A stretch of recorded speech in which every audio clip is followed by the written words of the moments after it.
In our news bulletin for this evening, Niue has signed up to diplomatic relations with Turkey.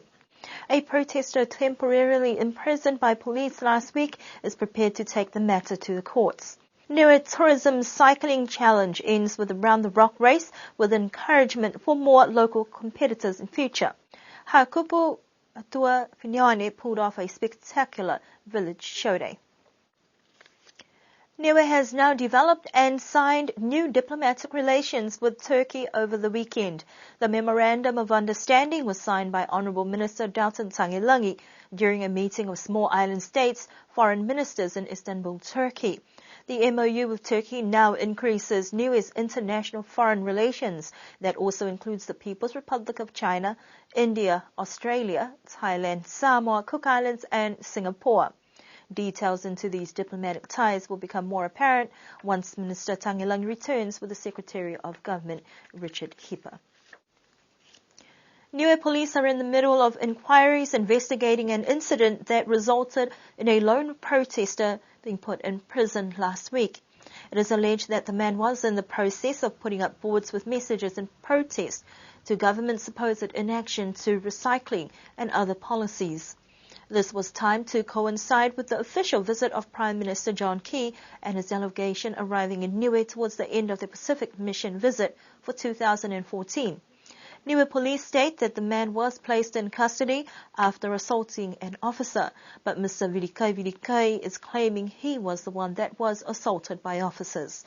Chief of Police Tony Edwards says that the individual has not filed any complaints with the department and that they are unsure whether charges will be laid at this point in time. An internal inquiry is being conducted and will be summed up hopefully by the end of this week. That will give a clearer picture of what happened. Mr. Vilikai has been advised by legal counsel not to make any further comments and will be taking the matter to the courts.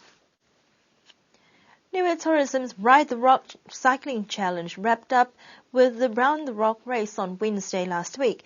20 brave souls dared to take on the rock, 60 kilometers speed race, and as small as Niue may seem, some competitors have stated it was no easy feat trying to make it around the island in the quickest time, even if by the main road. This year's overall winner and senior men's champion went to Simon Yates, clocking a time of 1 hour, 58 minutes and 31 seconds. He was followed closely by Rob Kennedy, taking first placing for the veteran men's, crossing the finishing line in 1 hour, 58 minutes and 35 seconds. It was a tight one also as Kevin Derby, with 1 hour, 58 minutes and 36 seconds, settling for first place in the junior men's category. In the women's category, first placing in veterans went to Vanessa Gundry with 2 hours, 23 minutes and 30 seconds. Paula Suckling took out the open women's race with 2 hours, 26 minutes and 29 seconds. A very interesting race with riders resting up just in time to meet with Prime Minister Key, taking a rare photo opportunity, which was a bonus to add to their trip to the island. There was a low turnout from locals joining in this year's events, and Niue Tourism is trying to encourage more people to join in next year's events. That normally starts off with the Rally of the Rock during Queen's birthday holiday and then followed on by the Round of the Rock race. Last Saturday, Hakuputua Finiani delivered a wonderful show day with some families from abroad coming especially to join in the celebrations. Despite a windy start to the day, stalls were spread out across the Tuasea school grounds and punters eagerly walked around and about to buy goods on sale. From Niuean porridge, umu food, barbecue plates and sweet desserts, there was something for everyone to enjoy. For some, the day was an opportunity to come together and socialize, and for those from within the village, it was a chance to show community spirit. Trampolines laid out at one end of the field kept children busy. There was also the odd game of mini-golf, with interesting prizes suited for the adults. The agricultural products were plentiful, complemented by beautiful craftwork from the women of the village displayed within an adjoining marquee. Missing this year was the strongman competition, but hopefully that will resurface again next year. The day ended with a baby show and dances from the youngsters and youth of the village.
A big tick to Hakupu for setting the bar high as the second show day for the year, and the challenge to remaining villages to top that off over the next few months.